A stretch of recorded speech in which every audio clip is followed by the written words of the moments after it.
نصیب خان لنګری چې د قیس صاحب دوه شعرونه دي چې کله میخکې کله پیزوان راپورته کیږي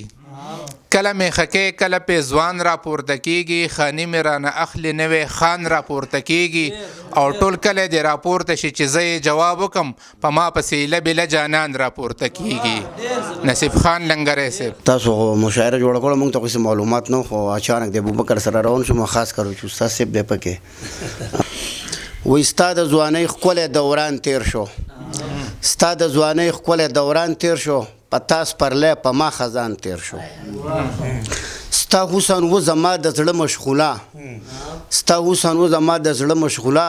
دلته د څو ورځو مهمان تیر شو بغیر لتا هسې وخت تیر شو په ما بغیر لتا هسې وخت تیر شو په ما دا څه ژوندون په دې جهان تیر شو وای چرته چې ته به مې پخوا تېروتې چرته چې ته به مې پخوا تېروتې ما به ویل دا مې جانان تیر شو آخري بند دی جی وای تا به ترې مخ په بله اړولو تا به ترې مخ په بله اړولو چې ستا پخوا به نصیب خان تیر شو